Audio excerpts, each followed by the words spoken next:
our very first event that we presented in 1992 was with Carlos Castaneda's people. And over the years, this shamanism has been a mainstay for our work. We feel that the ancients had much to teach. And now many of us in the modern world have taken on the ability and the understanding of the ancients and their way of teaching and healing. And one of the main people in this area is a person that we've had the pleasure of working with before. She's also from Santa Fe, where we're from, and she's extremely popular around the world. She has a great following in Europe, and she is appreciated, highly appreciated by people who do understand shamanism. Sandra Ingerman is the author of, I'm going to give you some of her books here, Soul Retrieval, Mending the Fragmented Self, Welcome Home, Following Your Soul's Journey Home, A Fall to Grace, Medicine for the Earth, How to Transform Personal and Environmental Toxins, and Shamanic Journeying, A Beginner's Guide. Sandra is the author of The Spiritual Retrieval Journey and Miracles for the Earth lecture programs, which she produces with Sounds True, which is a very reputable company. Sandra teaches workshops internationally on shamanic journeying, healing, and reversing environmental pollution using spiritual methods. She has trained and founded an international alliance of medicine for the earth teachers and shamanic teachers. Sandra is recognized for bridging ancient cross-cultural healing methods into our modern culture, addressing the needs of this time, this perilous time that we're going through. Sandra is a licensed marriage and family therapist and professional mental health counselor. She's also a board-certified expert on traumatic stress, as well as certified in acute traumatic stress management. Sandra knows her stuff. Let's give a warm welcome to Sandra Ingerman.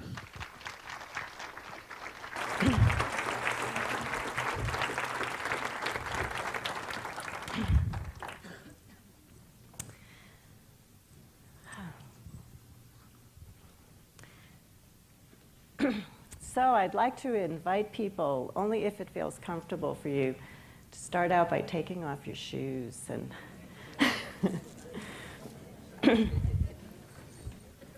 put your feet on the ground so that we can start to feel the pulsation of the earth as I begin to speak to you about the ancient practice of shamanism and how we can bring it into our world today to really help with the problems that are happening for each and every one of us personally and as a collective.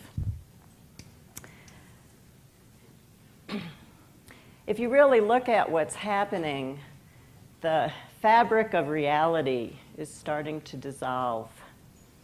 And shamans have always been people who worked in the invisible realms.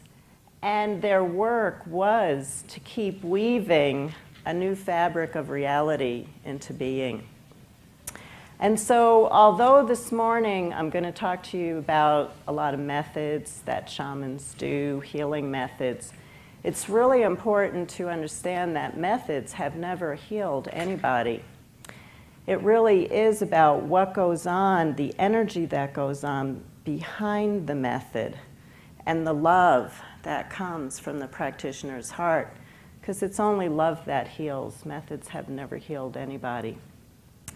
And so I would just like for us to start out getting a little bit centered and into our hearts, because I'm really going to be speaking to your hearts, using a lot of words, but trying to touch your hearts with the energy behind those words. So just close your eyes, feel your feet on the ground. Take some of those good, really deep breaths that Cody had you start out with.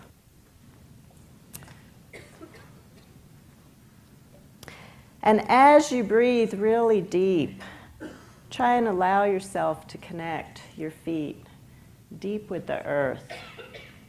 Yes, there's a floor, between you and the earth, but actually there's just you and the earth. Allow your heart, your body, to really connect with the heartbeat of the earth. There is only one heartbeat.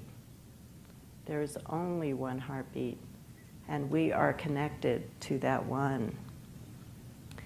And so I'd just like to begin by giving thanks to all of you for coming and being present here today, tomorrow, as you've been last night, to form a collective of energy that works on the invisible realms to create new, beautiful colors, textures, life, and light, so that peace and harmony can return to the earth once again.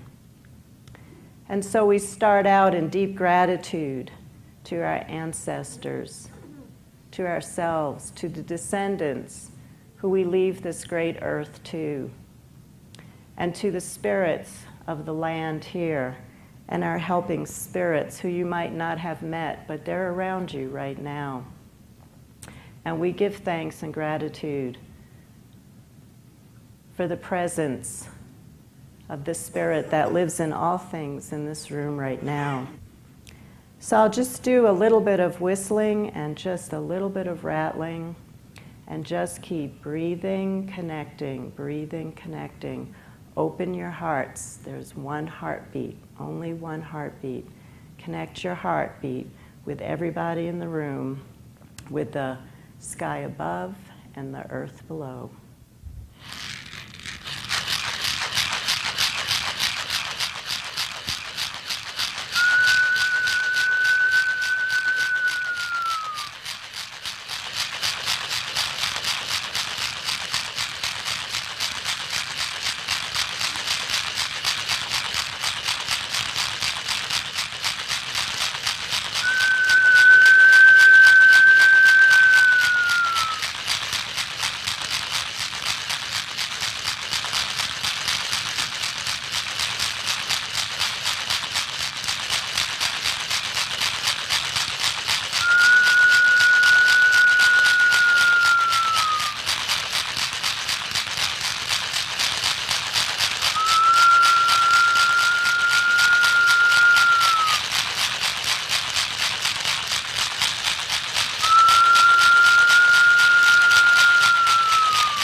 We give thanks for the collective that has formed here this weekend, the organizers of this conference, the presenters, all of you.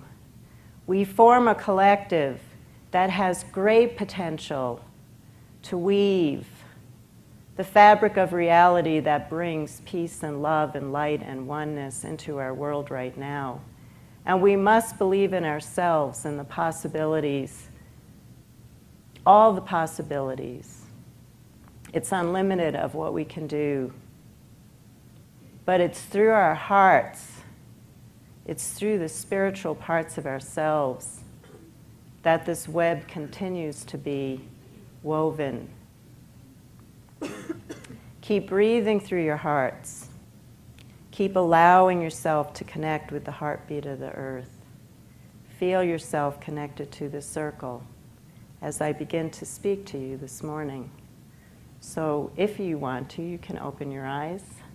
And of course, you can always keep them closed, but don't go to sleep on me, please. So I'd like to cover a few different parts of shamanism, talking about shamanism and all the potential that it has for us at this particular point in time. The practice of shamanism is the oldest spiritual practice known to humankind. We know from the archaeological evidence that the practice dates back at least 40,000 years, but a lot of anthropologists believe that the practice of shamanism dates back over 100,000 years. So anything that's lasted that long has to work. It's really been tried. And of course, we don't practice shamanism today as it was practiced 100,000 years ago. So, there's a real ability for the spirits to help us evolve the practice over time. The word shaman itself comes from the Tungush tribe in Siberia, and it means one who sees in the dark or healer. And so shamanism has been practiced and is still practiced all over the world today. So the cultures that we're looking at that practice shamanism are Siberia, Lapland, all through Northern Europe, all of Asia, Australia, Africa, North and South America, Greenland, Iceland. I'm going to Iceland next week and really want to see those old shamanic practices, which are still actually going on today because there was never, the Christian influence never came into Iceland, so they still practice all their old ways. So I think we're getting a message from a spirit. So when you look at all these different cultures around the world, and of course all cultures have their indigenous rituals, they're going to work in their own ways. But if you look at what is the core of shamanism, what is it that is similar, what shamans do in every culture around the world, what you see is that a shaman is a man or woman who takes what's called a shamanic journey outside of time and outside of space into what Carlos Castaneda termed non-ordinary reality. You can think about non-ordinary reality as a parallel universe to here, the invisible realms. And so the shaman goes into an altered state of consciousness and travels into these invisible realms where the shaman meets up with helping spirits, helping compassionate spirits, spirits who really love people, animals, plants, all of life on the planet, and really want to help. I have a student who has the best metaphor about the spirits, and I use this all the time. We're spirits. We have the same power of the spirits. We just chose to come into an earthly experience this time around, but we are spirits. And so how Evie talks about the spirits is she says, think about a baseball game, and we're the players, and the helping compassionate spirits are in the bleachers. So they have a different perspective on what's going on. So they can we have the same power as they do. They don't have more power as we do. They just have a different perspective. So they can say, watch out, where are you going? Go this way, so that they can really just help guide us and also bring some healing help into our lives. When you look at different shamanic cultures, you see that shamans go into altered states of consciousness in a variety of ways. Most shamans around the world use some form of percussion to go into an altered state of consciousness. The drum is used, the rattle is used, bells, click sticks. In Australia, they have the didgeridoo, which makes a wah, wah, wah sound. And then in some cultures, you do see vision plants such as ayahuasca and San Pedro and some other plants that you might have heard of or read about to go into those altered states of consciousness. Being a psychotherapist, it's been really great for me to just use the drum and teach people drumming because it takes you into the same states that the vision plants will. And again, it's a little bit easier to apply in our lives. I journey every morning, and it's a little bit easier for me to do some drumming or listening to a drumming CD than to have to take a plant spirit to get me into those worlds. And the spirits are around us all the time. They're around us all the time. And there's a variety of ways that they can help us. Scientists have done a tremendous amount of investigation on how the drum works. And so scientists do what scientists do best. They hook people up to machines to figure out what impact the drum has on people. So there's been a lot of brain research that's gone on, and what has been found is that when we're in an ordinary state of consciousness, like probably most of us are at this moment, our brain waves are in a beta state. And then as your brain waves slow down, as you listen to the drumming, your brain waves go into a alpha state, which is a meditative state of consciousness. And then they slow down even more into a theta state, which is a real deep meditative state of consciousness, which allows the shaman's soul to enter into the invisible realms where he or she has access to the helping spirits. In classical shamanism, and again, it doesn't matter what culture you look at, in classical shamanism, there are 3 worlds that are talked about where the shaman goes to. There's the underworld, or what we call today the lower world, because the word underworld scares people quite a bit in our culture. There's the lower world. There's the middle world. This is where we're living right now. So in the middle world, you can see the spirit that lives in all things in the middle world. And then there's the upper world. And in the lower world and the upper world are what the Australian Aborigines call the dream time. It's that outside of time where all the wisdom of the universe is available to us. And there are different kinds of spirits that the shaman consults in the different worlds. There are what we call power animals, and then there are teachers in human form. In most shamanic cultures, it's believed that when we're born, the spirit of an animal volunteers itself to us and says, they act like our guardian angel. I'm going to stay with this person and watch over them in their life. So from a shamanic point of view, as long as you're basically happy and healthy, it's believed that you have at least 2 to 3 power animals around you at all times. Whether you've ever journeyed or not, whether you believe in shamanism or not, the belief is that there are these guardian spirits that are around you, helping you stay balanced and healthy on an emotional and physical level. And then there are also teachers in human form who used to be the gods and goddesses of the earth, religious figures. Many people meet deceased ancestors as their teachers. There's a whole variety. The wonderful thing about shamanism and has kept me so interested in it is the surprise element.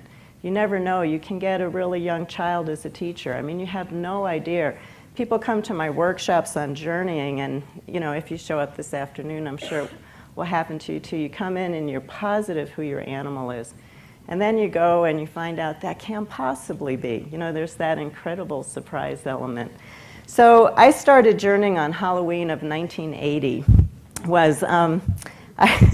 I took a workshop on shamanism at the school I was going to for my master's in counseling psychology.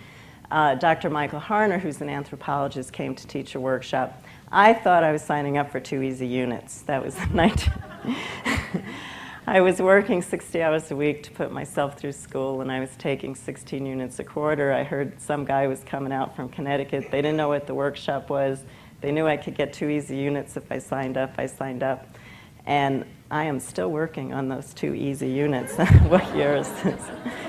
So I just had this incredibly powerful experience, and one of the things I loved about it so much is that surprise element.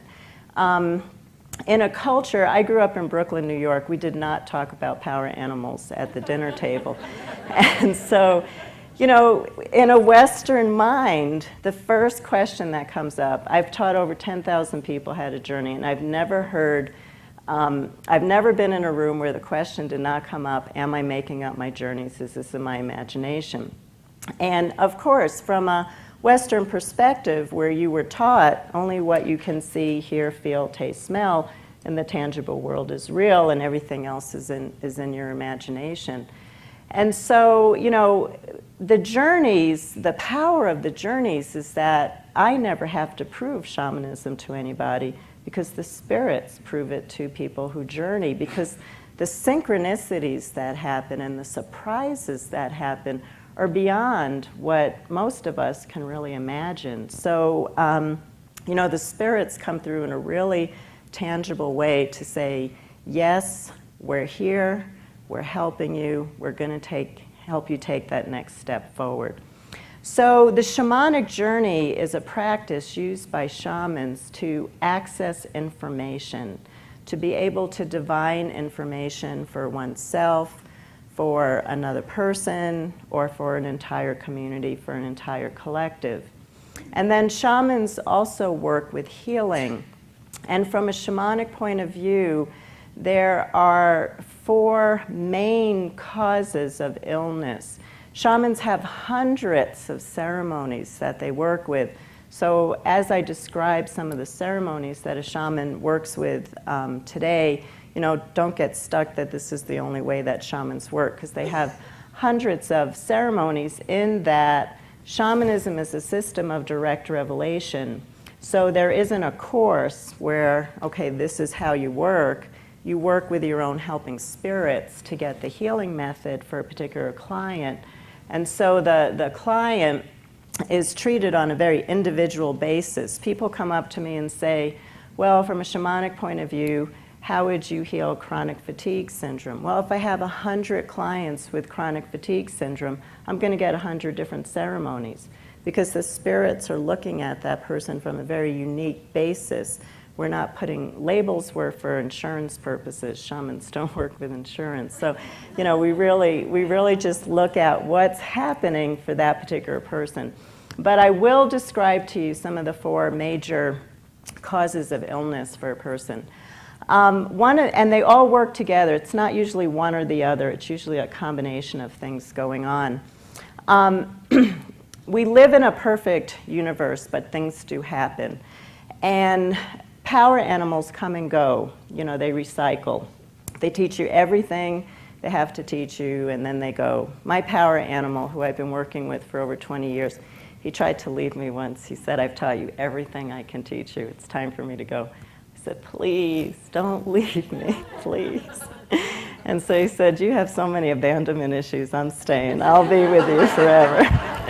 So I have all these other animals that come and go, but he's always right there. I'm right here. I'm not going anywhere. So sometimes what happens is a power animal leaves and another one doesn't come in to take its place. And in that circumstance, and again, the shaman would work with their helping spirits for the diagnosis. I wouldn't say to a client, this is what I think is happening for you. A client comes to see me, I pick up my drum, I go to my power animal, I say, what's happening for this person? But you will notice that there are certain symptoms that go along with some of the different illnesses. And I should back up and say one more thing, in that shamans treat what's happening on a spiritual level. So we treat emotional and physical illness as the same. They're not separated, because we're looking at what is spiritually out of balance and what's spiritually out of disharmony.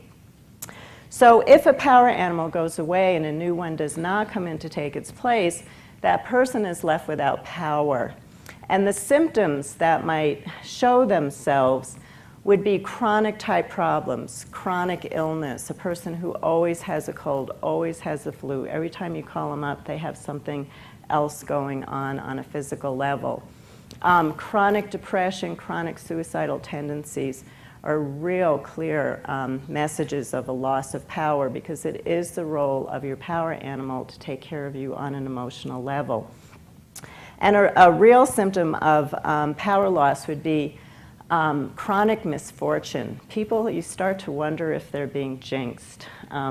Because your power animals won't protect you from all pain and suffering, because as human beings, that's how we learn, that's how we grow.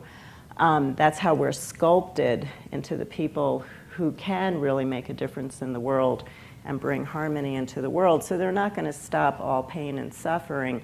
But it is their role to protect you to the best of their ability and to protect you from what is not in your own destiny from happening.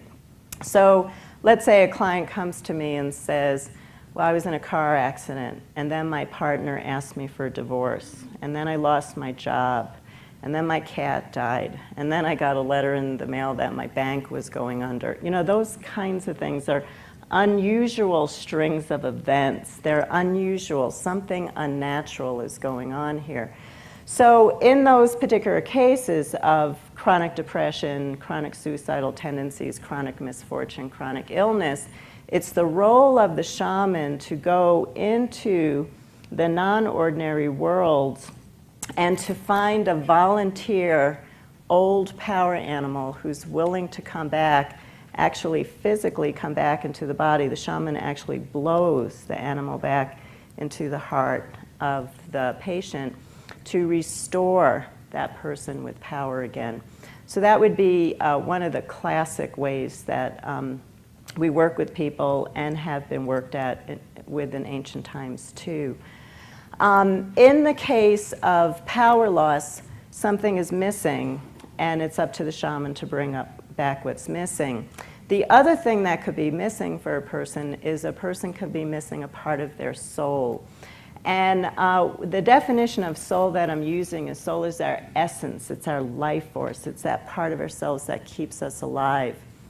And from a shamanic point of view, it's believed that whenever we suffer an emotional or physical trauma, a piece of our soul, only a piece of our soul, if you lose your whole soul, you die.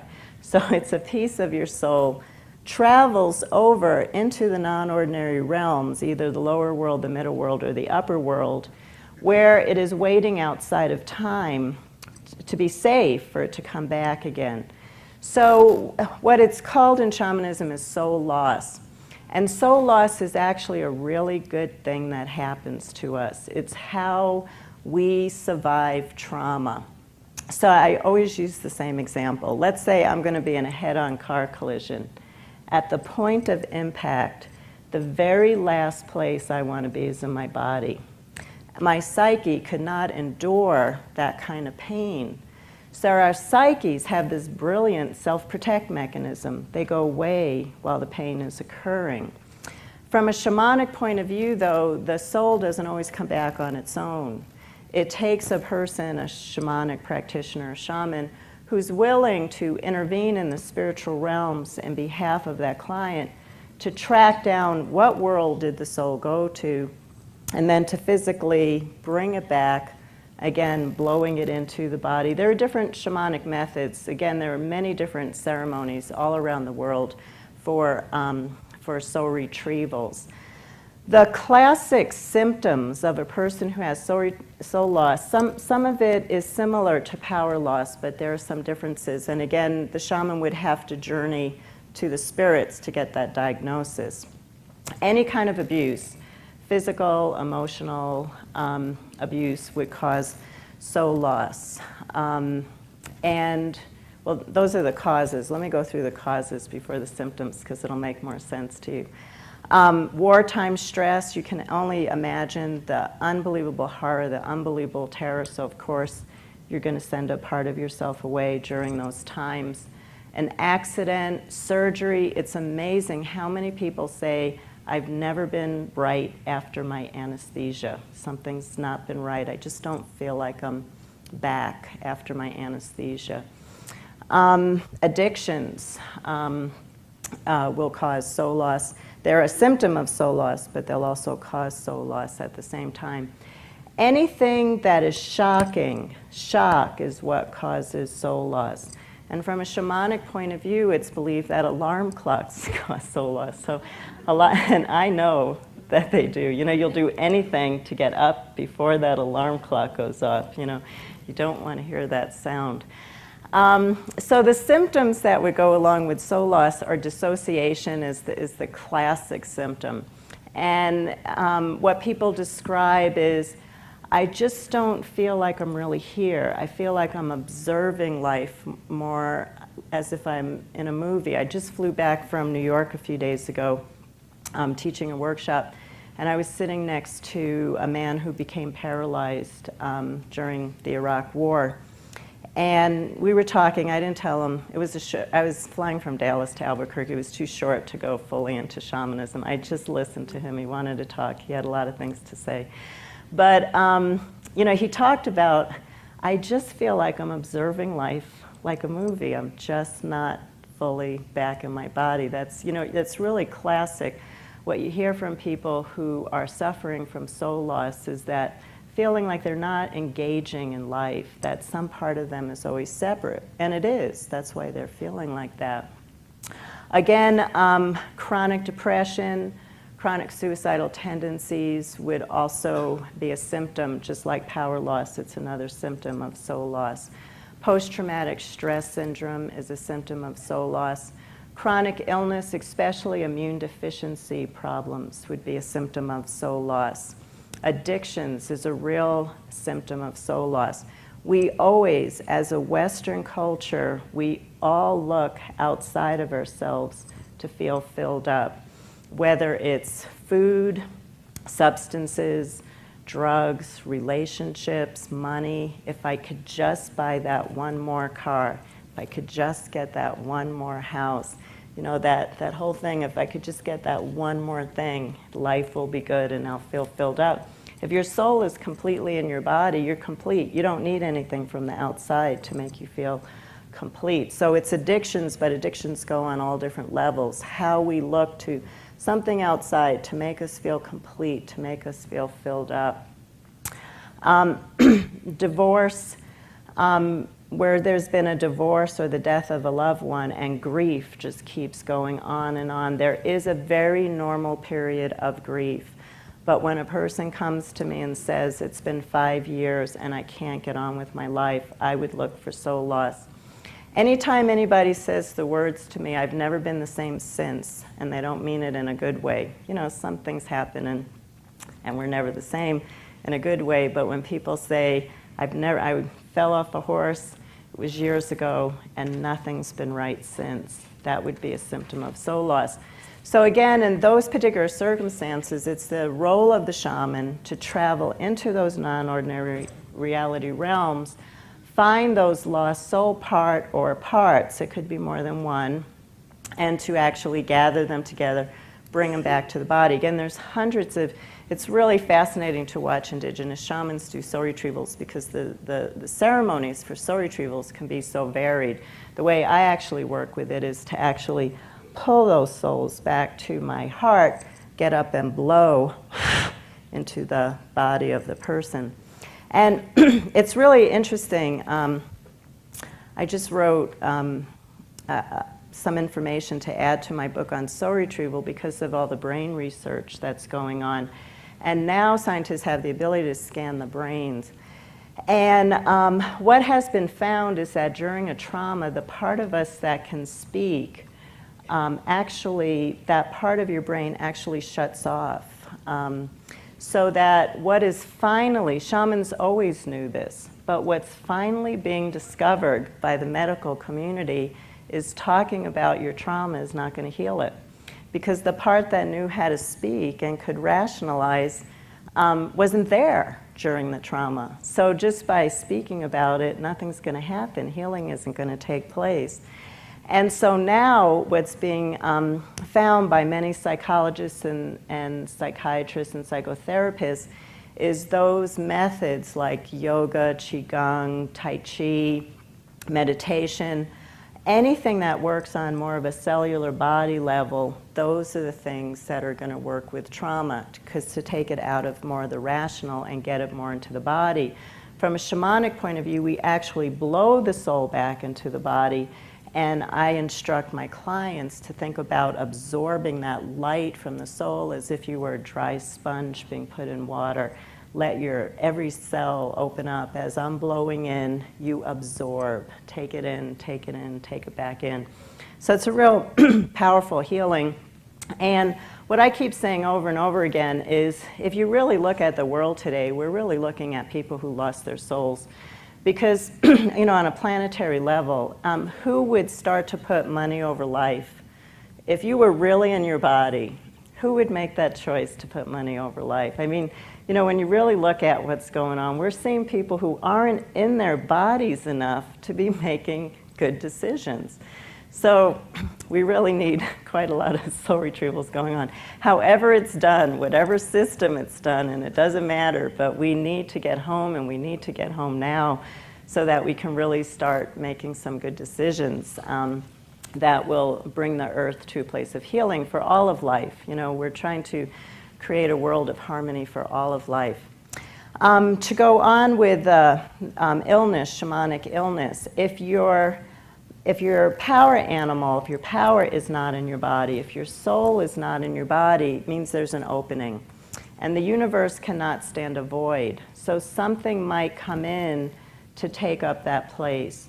And from a shamanic point of view, that's what's called a spiritual intrusion, might come in to take up that place.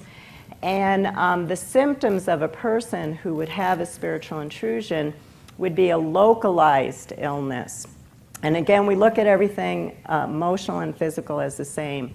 So somebody might come to me and say that they have liver cancer, or a heart problem, or a chronic neck problem, or a chronic anger, or chronic depression, or chronic fatigue. There could be a spiritual intrusion blocking the energy of that person that's creating that kind of illness. So in those kinds of circumstances, it's the role of the shaman to perform what's called a shamanic extraction, to either pull out or suck out that intrusion from the body and to put that intrusion back into nature.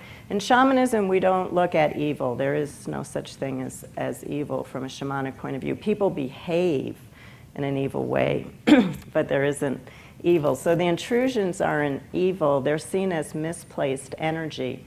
And how it's seen that intrusions are even formed are through negative thought forms. So let's say you travel to South America to see a shaman. You go to the shaman, you say I have stomach cancer or some kind of localized problem. It's really typical that you'll hear the shaman say somebody sent you anger. And what we don't get, because we don't look at the invisible, remember how I was talking at the beginning, how shamans look at the invisible, what's behind everything that happens. We don't look at the invisible, so we don't realize that every time we have an emotion and a thought, we're actually sending invisible energy out into either to another person or out into the collective. So, you know, here you are, you're walking down New York City.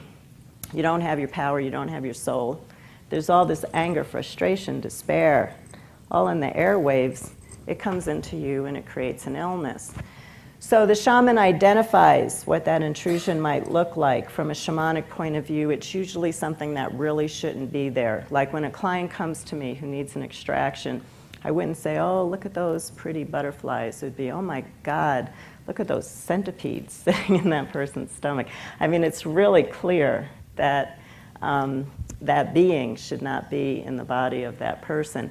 And so again, it's the role of the shaman. The intrusion is not evil for being there.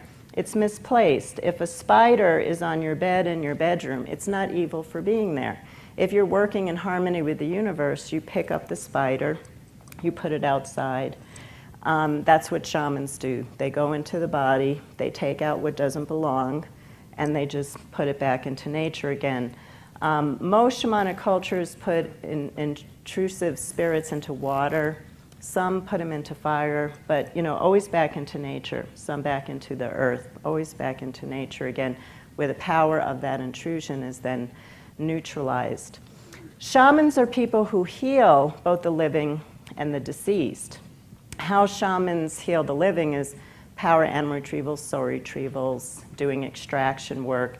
And as I said, there are a variety of ceremonies that might go along with those particular diagnoses.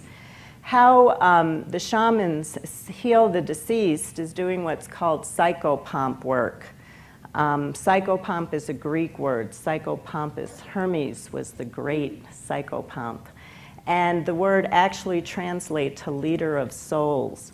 And so from a shamanic point of view, and actually this is true in most spiritual traditions, when we die, if everything goes right, we go, from a shamanic point of view, you can go up or down. The lower world is a good place to be psychopomp too, not in a Judeo-Christian culture, but in a shamanic culture that was not influenced in that particular way. The lower world was a good place to be psychopomp to.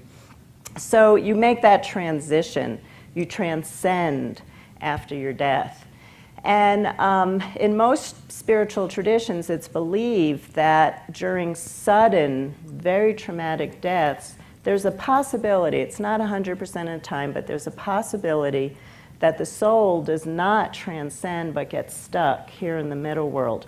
That's where you see ghosts and poltergeists. And so it's always been the role of the shaman to move those stuck souls and help them transcend, move them into a place of evolution. When you die, this is a place of evolution for those that are living. It's not a place of evolution for the deceased. So, you know, we're really looking at a lot of stuck spirits here on Earth today because, number one, there's not a lot of psychopomp going on because from a Western point of view, that's not really seen as something that's necessary. And we're having these mass deaths, you know, people, so many thousands of people dying at the same time. So in war, if somebody's murdered, suicide, a drug overdose, those are kinds of situations that you might see crash where spirits get stuck. And I know there's the belief out there that everybody chooses their time of death. And you know, there's always different levels that you can look at things on. And I do believe on some level that we have a destiny of when we're going to die. I do not believe that every person on Egypt Air who went down all chose to die at that same exact moment. I do believe there are times we are taken out before our time. And so in those particular situations where, you know, it's a real traumatic, sudden death, it's the role of the shaman. Sometimes you actually have to do psychotherapy on the spirit that's stuck here because they might not believe that they're dead. Or you can go into, in Europe, we go back into World War I, World War II scenes where people have lost family, and they're still trying to figure out why the medics haven't come, you know, because they're outside of time. So sometimes you have to explain to them that they're actually deceased and do whatever therapy you can with them to help them realize it's time to make that transition now. It's time for you to go to a good place where your loved ones are waiting for you.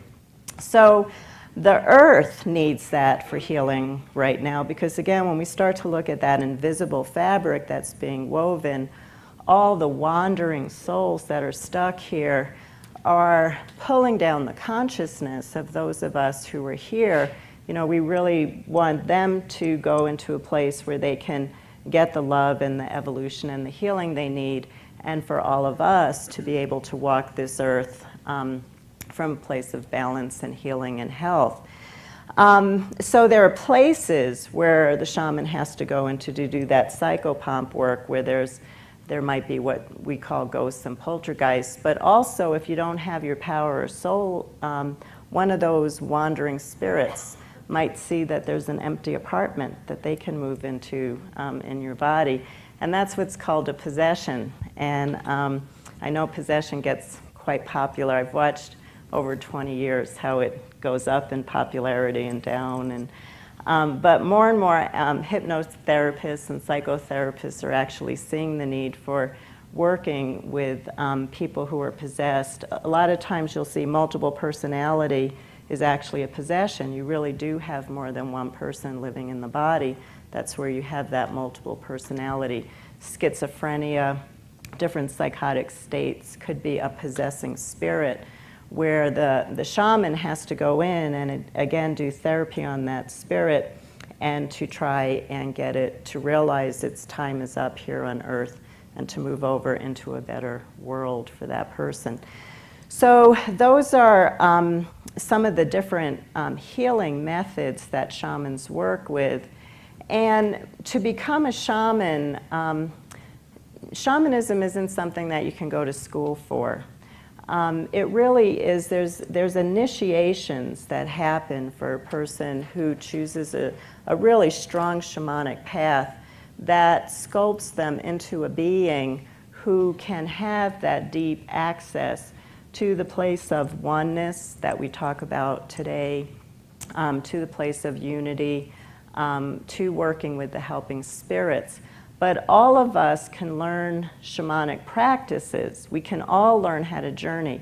I've never met a person who couldn't journey. I've met people who couldn't journey on their first try, but I've never met a person who couldn't journey. We can all learn spiritual practices to make that contact with the helping spirits who have a different perspective on what's happening in our lives and can help provide that guidance for us of put your left foot here, put your right foot there, and that's the path you need to be walking on.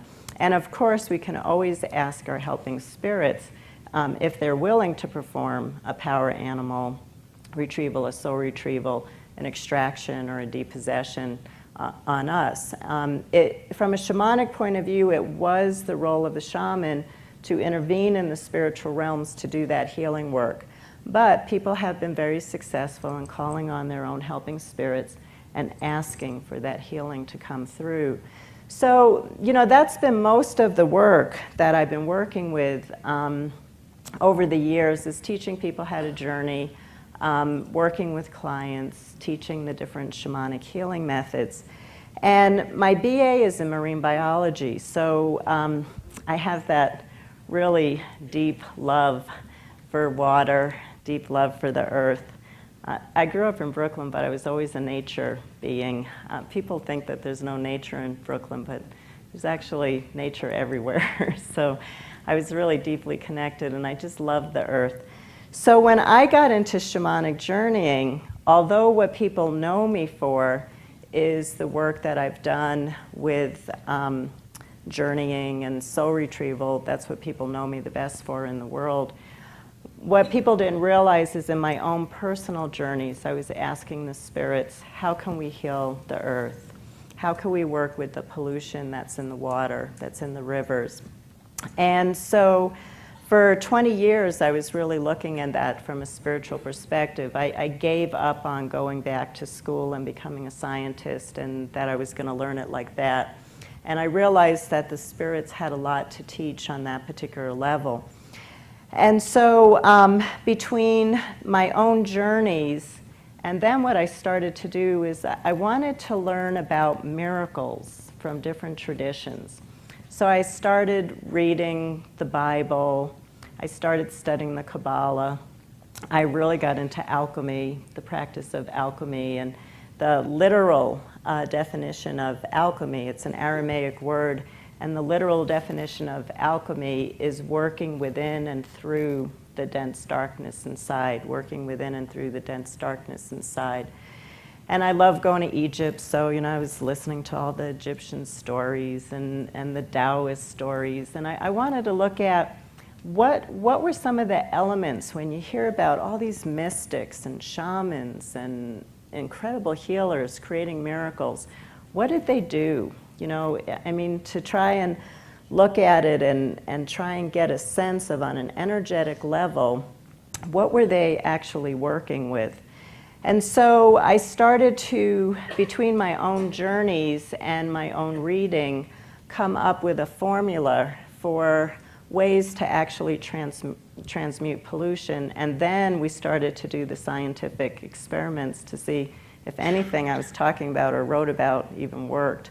With my book on soul retrieval, first I worked on people, and then I wrote the book. With Medicine for the Earth, first I wrote the book, and then we tried to see if anything worked that I wrote about. It was an interesting way of doing that. And what I found is that when you look at miracles and how mystics worked with miraculous acts of healing, and I kind of look at two different types of miracles. There's divine intervention where you're minding your own business and some miracle comes into your life. The types of miracles I'm talking about is where we stand up and claim equal power to the spirits. Instead of saying to the spirits, we made a mess on this planet, will you come in and fix it for us? We say, we have the same power that the spirits do, and we made this mess, and it's time for us to clean it up. So in working where we're fully engaged in the process, The elements that I came up with is intention. Intention is really important. And what brain research has shown is that it's when you state an intention, your brain actually interprets that as action has already taken place. So every time you state an intention, your brain actually thinks the action is already done. So when you look at miraculous acts of healing, you really see how mystics, healers were really clear on their intention, getting really clear on intention. Love is an element. I hope I don't have to explain to anybody. Love heals, you know, we know that. And so always being able to work from a place of heart. And that's been some of my distress in watching ancient practices being taught today in the planet, is we've gotten addicted to methods. And we've forgotten that it's the energy behind the methods, it's the love that actually creates the healing, it's not the method itself. So you watch people going and trying to learn another powerful method or another powerful method, and forgetting that it's more where your heart is. If you can create sacred space, anything can happen. So love is a really important element in creating miraculous acts of healing. Union, if you look at different miraculous acts and mystics, what you find is that they were not in an egoic state of consciousness, a separate state of consciousness, but they were one with the all. So, you know, Jesus would talk about, you need to know God as I do, meaning he actually became God. He became that energy. He wasn't separate from that energy. Some of you might have heard of the wonderful East Indian mystic Amachi. She travels around the world, and if you've ever watched Amachi works, she performs miraculous healings. But she is not Amachi, she is the Divine Mother during those times. She is in a place of oneness. Sai Baba, who's kind of a controversial figure out there, but you know, he's known for miraculous acts. He has I love his saying that he has. He says, the only difference between me and you is I know who I am and you don't, meaning I know I am God and you don't. Jack Schwartz was who died a few years ago. He's a real modern mystic who came here and just taught incredible things about healing. Jack was in the Dutch resistance, and he was captured by the Gestapo, and he was tortured, and right in front of his torturer's eyes, his wounds would heal. And, you know, he went to the Menninger Clinic, and they did all these experiments. He did the whole talk show circuit. They would take these long sail needles and dip them in virulent bacteria, and they'd stick them in his arm. And he would not only have no wound, but he would never get an infection from the bacteria that was in the needles. And, you know, he said, you have to know that you're one with the universe. There, you know, he would say, there is no Jack Schwartz. He said, one day I opened up the Los Angeles yellow phone book and looked at how many Jack Schwartzes there were. You know, there is no Jack Schwartz. There's just oneness. And so when he was in those states, when he was being tortured, he was able to let go of his ego and be in union with the whole universe. So, you know, it's just, union is just a really important part of being able to create miracles. Concentration. Can you concentrate on the work that you're doing? And that's a place that Westerners have a hard time. Our minds flit from place to place. We really have a hard time with concentration. I once journeyed, the wonderful power of journeying is you could go anywhere. I once went to the real ancient Egyptians in a journey, and I said, how did you do those pyramids? And how did you do those things? And the only answer I got was, you don't have a clue what concentration means. That was it. But I got it. I got the message they were trying to say, the power of concentration. Along with that is focus. Focus is really important. Can you stay focused? And when I wrote my book, Medicine for the Earth, I didn't have focus in the formula. And after I sent the book off to Random House, I had a dream, and this figure came to me in a dream, and he said, you left focus out of your formula. And I said, yeah, but I put in concentration. And he said, focus and concentration are two different things. Rewrite the book, put back in focus, which I did. But I had to think about that because concentration is on the moment. Focus is being able to hold your vision.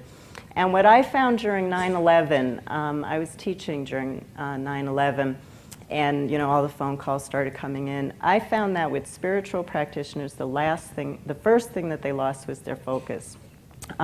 It's really important, no matter what we are defining as bad in the world, we have to stay focused on our spiritual work. We have to stay focused on our spiritual work. It's really important. So we have intention plus love plus union plus focus plus concentration. Harmony. The alchemists talk about harmony within creates harmony without.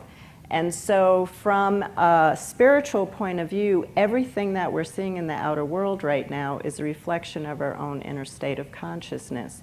If you move into a harmonious place of consciousness, you will experience harmony in the outer world. And then the last part of the formula is imagination. Imagination is a God-given gift, and we don't use it. We use it in a very chaotic fashion.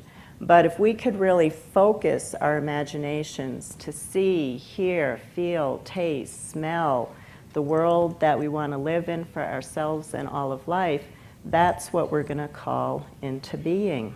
So if you put all of those together, you really look at how you can transmute whatever's happening on the planet.